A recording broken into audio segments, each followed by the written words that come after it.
All right, as has been the constant thing with traveling with Giancarlo, I blame him. We're nearly late for our tour of the South Rim with the Buck Wild Jeep Tour community. Or not community, but business. So we're gonna go explore that right now. We're gonna check in because it is 10:22 or 10:23 right now, and we're due to go leave with him at 10:30. And Jonka was already checking in for us, so we're gonna hopefully be there on time. I don't know. Ooh. Oh yeah, surprised to show you what it looks like. You guys ever want to do it? I'm excited to experience it. I have a story about the hoodie that I'm wearing. How to get there? Nice hoodies. They have nice merch in there? Yeah, nice. Of course. Did you check in? Yeah, they said they're picking up somebody from a hotel nearby. Okay. And the driver should be here anytime now, which is cool. Well then, since I need to change into some longer pantalones. Do they have a place? They have a washroom, yeah. They have a place to change? Yeah, you can use the washroom. Do you want to be cameraman while I go change? You want me recording you while you change? No. This guy. If that's what he. You know what? No, never mind. You know what? You know what? We can't. We can't. Yeah, I meant like you could do a vlog while I do that, but never mind. I'll be back after I am in longer pantalones. Well, unfortunately, I had no time to change my longer pantalones. We must get on. We're ready to get on right away. Goodness gracious! I thought I was gonna have enough time to change into warmer gear. Oh well. Well, at least I got the hoodie, if nothing else. I'll check the merch because the merch was nice. I have to tell you guys how much I actually spent on what I'm wearing right now. What is it? Oh, I didn't realize it's anything on the back. How's it going, sir? Hello. Yep. Yes, 10:30. Yep. Thank you so much. Appreciate it. All right. Get in there. How's it going, guys? Good, how you doing? Good, thank you. All right. I need to unbuckle this. Oh, you're not gonna sit with me, huh? You don't believe in that? Good, I will take my own seat then. It's 10:24 and I'm Which I here. think will work out well. Okay. Okay, I figure out how to buckle in with one hand. I had to sit you guys down just for a brief moment. Building at the gate. Okay, actually no, I can do this with one hand. About Perfect. 25 minutes last I checked. Okay. It's getting every minute. It's going to grow until they open up the rest of the gates. So apparently we have a bit of a line. We'll see. But here we go. In the car. Yeah, so funny story. For the hoodie I'm now wearing, coming from Phoenix and Scottsdale, where it was super warm the entire time, I did not think that it would be 30s, 40s here at night, so I had only a shorts and a t-shirt. And now I had to buy a hoodie for $70. How about that? Last February, I picked up a bunch of Eagles fans who were here for the Super Bowl. Uh-huh. They flew up for the day in flip-flops and shorts from Glendale. And the three of them, they did not have a pair of long pants or shoes among them. Well, you know, it's funny. I have long pants. I didn't bring them, though. I left in my other hotel. I was like, I won't need them here. It's been like 80 degrees. Yeah. Well, things change when you go up to 7,000 feet. That's what it is. Yes, I have learned a lot on this trip. I've learned a lot. And I've learned the tourist prices. I had to pay that. I saw this hoodie for $70. I'm like, am I actually going to do this? Oh. I'm like, yeah, I have to. I don't have a choice. I don't have a choice. Yeah, the state of Arizona is kind of cut in half by something called the Mogollon Rim. Okay. Below that is the Sonora Desert. Above that is the beginning of the Rocky Mountains, and in the 2-hour ride from Phoenix to Flagstaff, you go up in elevation over 6,500 feet. And that's really what it is. It's the elevation. It's unpredictable here. Right. I mean, we got 160 inches of snow up here last summer. Oh my Last goodness. winter, I mean. Oh, I'd say the summer? I was like, Well, I didn't realize that could happen. I'll show you a picture from June 4th. I want to see that. Wow. From June 4th. June 4th. Where I'm from, it doesn't snow in the summer. Well, it was hail. It wasn't snow. Oh, hail. Okay. I've seen hail in the summer. Not like this. Let me see this. So he's saying... Hold the button, hold your finger on it. It's one of those fancy ones. videos. Okay, I see. Look at all the hail. June 4th at 12:15 in the afternoon. June 4th, 12:15 in the afternoon. Crazy. Thank you for showing me that. Hopefully we don't have any of that today. Got 3 inches of hail in about 15 minutes that day. Wow. So how long you been doing the tours here? 4 years in January. Okay. My name is Dave, by the way. I'm Alec. Nice to meet you. How are you? I'm doing excellent. Well, now we stopped briefly. This is as good a time as any to re-pick up the vlog. Where we last left off, we're now getting closer to our destination of the South Rim. And Mr. Dave here, right? Yes. Yep, got the name. Has been doing an excellent job of explaining things. So, as I was saying earlier, normally I do all the talking of what I do, but he knows far more than I ever will of this area. So we'll let him do a lot of the talking. Someone's got to do it. That's right. This bus may not be big enough for the two of us talking, though. I don't know, you know? So we're headed, remind where we're headed again now? This is the Grand Canyon Village. Okay, so we're through the Grand Canyon Village Up right there now. on the hill over there on the left, the big brown building we're going to see in a second is the longest standing structure on the rim of the canyon. It's the El Tovar Hotel. It opened up in January 1905. When the Grand Canyon, when the El Tovar Hotel opened up, there was a fellow by the name of Fred Harvey running it. Fred Harvey hired a lot of local fellows to work for him, cowboys, ranch hands, Okay. and he was having a genuine problem with these guys drinking too much and beating up tourists. So in Beating up 1908, tourists. yeah, in 1908 he takes out an ad in the St. Louis Dispatch and Chicago Tribune. From those ads, he hires 180 women. While he's doing that, he's got the guys building that stone building just to the left of the El Tovar there. As soon as they got that done enough for people to live in it, he got all the women on one train as best he could, brought them up to the villages. He got the last 2 out of the train into their housing, turned around the same night, fired all the guys.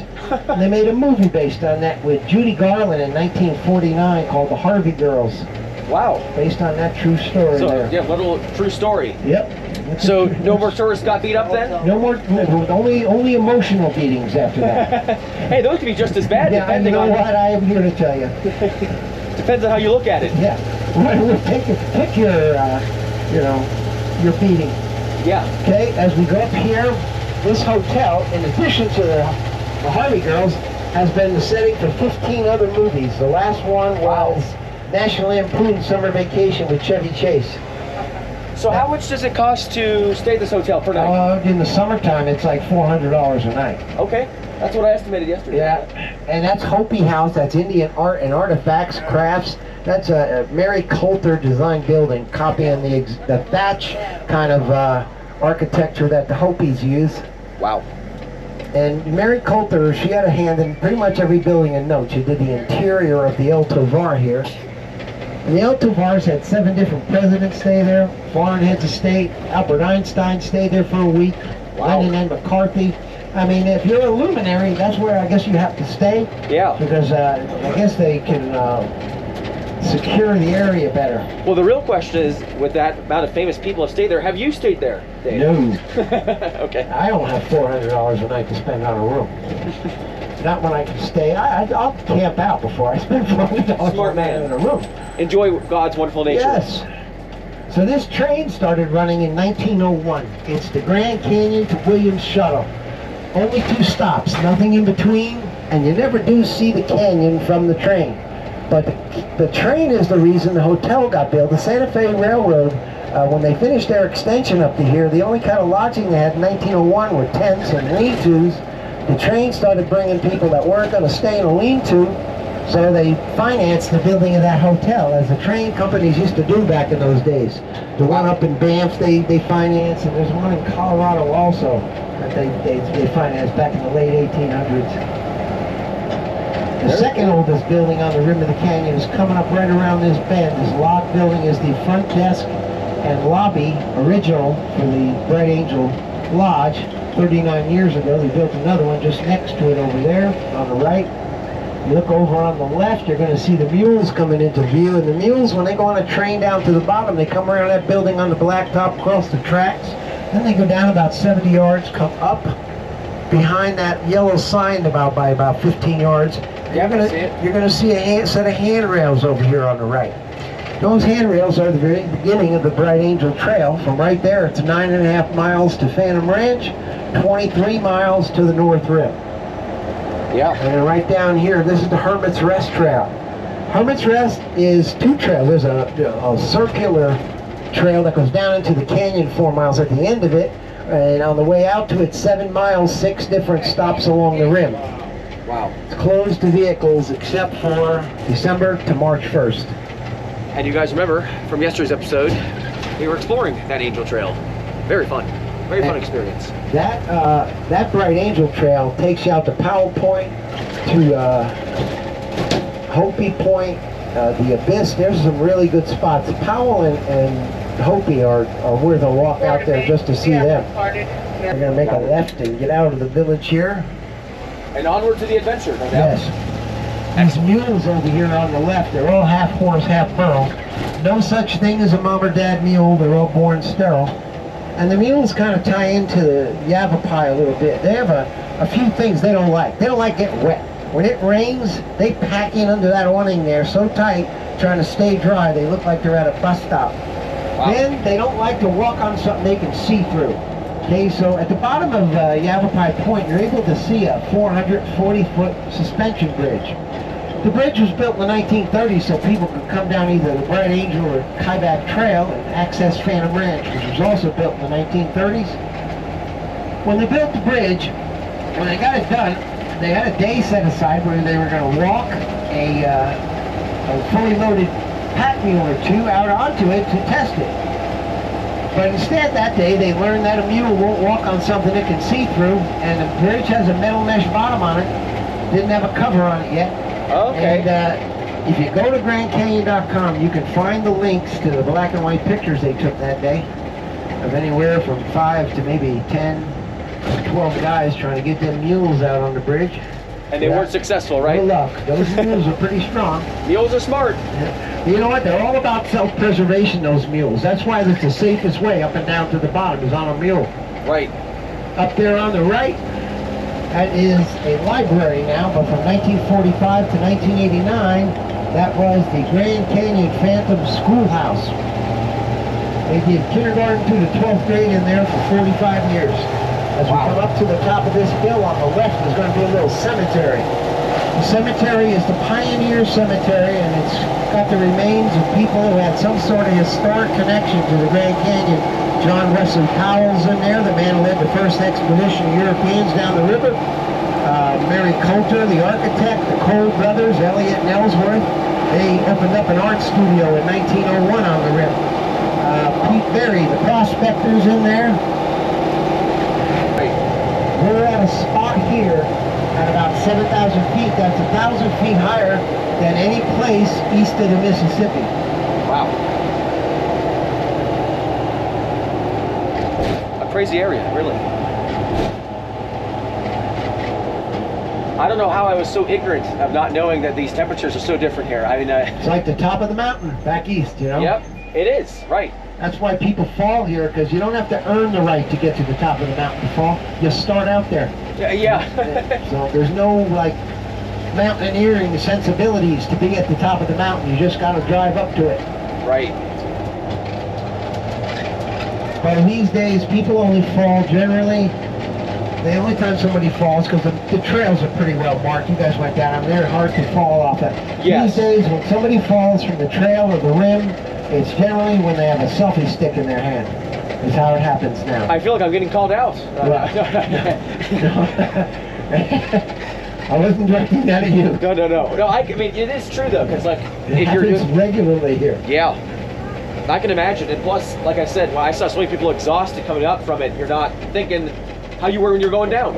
And, you know, I don't know why this happens, but it seems like it happens to people, because it should not have an effect on it. But it seems like the people who back off with selfie sticks don't speak English. I don't know why you'd need to read a sign that tells you this is dangerous right here. Right. But that's who seems to back off the trail or the edges. Right. It's an interesting phenomenon that keeps happening 3 times this year so far. A very interesting phenomenon, indeed. We'll come back to it. All right. All right, we're going to go up the trail right in front of us here. Time to go up the trail. Let's go. Hey, ready. I guess we're the first person out. How about that? Thank you, Dave. Appreciate it. Trying not to fall off my selfie stick since we've now been called out. Man, It's been super informative this far, though. Mr. Dave here. My goodness. Oh, man, This is wonderful. Honestly. Come up to the top of the trail here. So I'm excited to see what the top of the trail will have for us. And we'll go from there. But yeah, obviously, as you guys know, I'm so used to speaking and doing what I do on things. And then I want to let Mr. Dave here, the gentleman, speak on things. So John and I, we will continue to explore then as we go onward. San Diego. No bikes. You guys know I'm an avid biker. Where were we going? So sad. Legoland or something? Yeah. Lego All right. Land, the Mission zoo. Beach. I will go ahead then, so I can do my explorations as I normally do. Oh, yeah, the zoo's down there, too. You know how Alec is. If he sees something interesting, he has to go for it right away. It is beautiful. I love it. Love like just like the scenery around. That's super cool to me. And how that is. And you know, I had also, going back to how I had to spend $70 on a hoodie, I also spent $35 on some pants. But actually, you know, I don't think I really need them. I guess I'm in shorts again. But this is very, very nice. Very good weather right now, honestly, on things. So let's see here.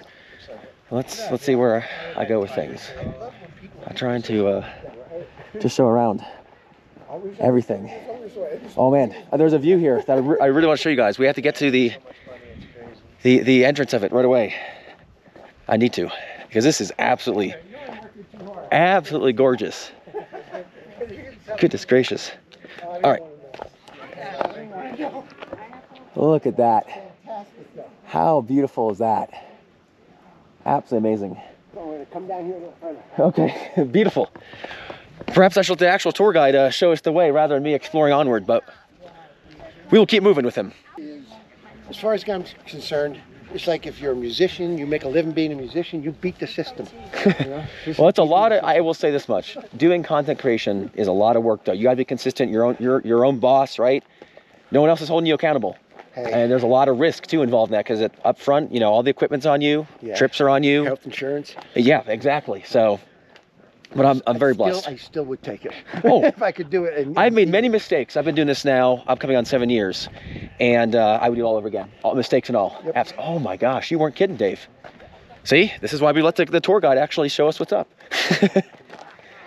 Amazing. Absolutely. I'll need you for thumbnail time. Does everybody stop coming this way? They don't like the man with the camera. They're shy.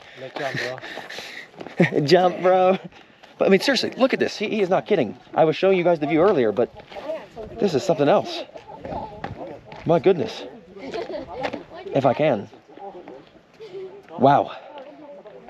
That is gorgeous.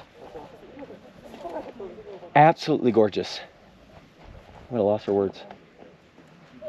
An actual loss for words. I'll try to give you a full view there. Wow. That is beautiful. God's wonderful creation. You have it. You absolutely have it. This is so beautiful. My goodness. All right. Well, we both know. See the bridge down there? No. Do show me. It's on the right side of that plateau. You can see the shadow of it coming across the water. All the way on the right side of that plateau. Oh, I see. Okay, by the water. Yep. Okay. That's 440 feet long. It's 140 feet above the river. Okay, yep, I see the bridge. Yes. You can see a 10-story building under that bridge. A 10-story building. Yeah. Wow. It's 140 feet above the water. Goodness gracious. Well, there you go. So apparently you could fit a 10-story building under that bridge. I don't think the camera's gonna do it justice. I mean, seriously, the camera never does any of this justice. You want to see this, you have to come for yourself. It's shocking how beautiful this is. Legit shocking. My goodness gracious. I'm glad to get to experience it with you guys as well at the same time. Although I don't want to fall, because it is a bit of a steep drop. That'd be bad. Wow. Goodness gracious me. Absolutely tremendous. I can't get tired of this view. I cannot get tired of this view. But I know your attention span, and I know my attention span. So we'll reconvene once we continue to move. But this is, I'm speechless. Rarely is Alex speechless, but I'm speechless. And I'll be doing a thumbnail time once I'm off. We'll re-pick up. See you there. So we stopped again at a good point because there is a elk, a female elk, right outside. He's a little bit hidden in the bushes there. And then we got, yeah, another one right there. Just eating along. Probably more of them around. There's usually a few. That would be like, you know. In a herd? I wouldn't call it a herd. Okay. It's more like anywhere from like 10 to maybe 15 of them usually around. And I also find one. try to do you guys a favor by getting a better seat in the sense of I don't have a window here or like a covering. So hopefully the wind does not mess it up too much, but I like being able to be free and show you more freely, I guess, for back of a good word. So at Pipe Creek, you'll be able to see the South Kaibab Trail going down into the canyon. The first like 1.75 miles of it. It's the shortest of the 3 trails in the park that go from the rim to the river. It's 6.5 miles long. After the first mile, it turns into a ridge trail, and that's where it gets a little crazy on that trail. Once it turns into a ridge trail, there's no wall on either side. So you're just kind of no guardrail, right. nothing? And when it's windy, on the ridge, there's another elk on the left here. Another one? As someone who has had elk, I can assure you it's very good. Wow, very good. Now those are the deer that over there to the left, the small guys? They're really little. Yeah, no, they were tiny in comparison to the elk. A little different color? Yes, Yeah. yes. Yeah, the mule deer, the biggest they get is probably under 200 pounds. Even the biggest of the big, they're just like big Great Danes, they look like. They're Yeah. just not that big. That's exactly it. Exactly what I thought of. Wow. So unless I'm mistaken, Dave is taking us to Pike Trail, yes? Pipe Creek. Pike Creek. Pike. Excuse me. 2 P's. Oh, Pipe. Okay, Pipe. Pipe. Pipe Creek Vista, actually, is the full name. So that's where we're headed next. All right, now we're here at Pipe Creek. I was saying Pike earlier. I couldn't understand it, which is my fault. And now apparently there's a rock there that is very close to falling off and probably will be falling off this winter. So let's go see that, shall we? Let's go explore it. I'm curious. Yes, he is. I am recording that. I'm glad you're with me. Okay. He's all about that kind of stuff. Okay. Oh, he's got Wow. to wait. Let's see here. Wow. So Dave, this is the rock, obviously, right? Well, let me actually go explore with him. In July last year. Wow. 18 months ago. That was in the ground. That's a lot for a rock this big to move. And that's Yeah, I don't dare test this That's when one. the top layers of limestone started sliding off of it. The only thing holding that limestone together is gravity. Gotcha. There's nothing else. It's not melded together in any way. Dude, That's wow. crazy. That is crazy. A year My ago goodness. July, it was out there, but it was kind of level. As the winter went on, it just... Yeah, normally Alec would have climbed this or explored it. But based upon what our dear tour guide Dave is telling me, that'd be quite dangerous. But there is a beautiful, beautiful view. My goodness gracious. But we still get the view over here. Look across the way. At the bottom, everywhere you look, there's 45-degree angles of rocks. They call them skirts. When this falls, it's going to bounce once, then it's going to go out, project out, and it's going to land on top of the skirts below us and create the newest layer. Another layer? Yep, it's Yeah. gonna bust Wow. into a million pieces then. Wow. I mean, there's just constant things to look at, constant thumbnail opportunities, constant everything. I mean, look at the trees. I just love how like they're coming up like that. And like you said, like the skirts, like you can see like the 45-degree angles of everything. It's breathtaking. This is breathtaking. Look at that little pile up over there as well. Wow. And there's another area over there that I want to go explore. I'm curious if that angle is even better. I mean, there are so many good angles, it's hard to put it into proper words how majestic it is. But seriously, my camera, I promise you, is doing this not at all any justice. You need to come for yourself. If this video, you like it at all, and it's inspired you, come to the Grand Canyon. And take the tour too. from Buck Wild. I like the name of it. It's very funny. But he has been an excellent tour guide and very nice because he's allowing me to explore, which I so badly want to do every time. Okay, we're gonna try to go to the edge. Oh. And be just fine. Perhaps a little bit precarious, but we can do it. Wow. Like I said, normally Alec can talk and talk and talk, but this is making me speechless. It's so beautiful and so vast. Wow. I mean, it just goes on and on. It's crazy. What a view, right? It's crazy. Goodness gracious. I'm glad I can at least have the freedom to move about right now. He said we had to leave in like around 5 minutes or so. Ooh, this is kind of cool. Obviously not as majestic as, say, the other parts of Grand Canyon, but like with all the trees here, like all the green. And we have a nice little vantage point here. And also a bit of a drop. Again, it was so interesting. When I was coming up here from Scottsdale, Phoenix, there was cactuses, just like barren, very desolate. Beautiful, but very desolate in some ways. Area. Yeah, a desertic, say that again? Desertic area. A deserted area. Desert. Yeah. Desert. Yeah, like a desert area. And, a desert? Desert area. Quit interrupting my monologues. But no, it is like you said, like a desert area. Like there was just a lot of just like cactuses, grass couldn't really grow because it's so warm. And now here, like you do see green, and again, it's because of the elevation, right? The temperature has obviously drastically changed, and thankfully it's getting a little bit warmer. Because I mean, it can make it in the sun, but I mean, it was dang cold last night. It was like in the 30s. But yeah, can you beat this view? Can you beat it? Again, come here for yourself. I recommend it. Arizona's a really nice state. Beautiful. People are very nice. And I think what I'll do now is, as I've been exploring, I'll probably make my way back to where our tour guide is, Mr. Dave. So we don't get left behind, even though I wouldn't mind staying here all day. But in my best interest, I'll head back.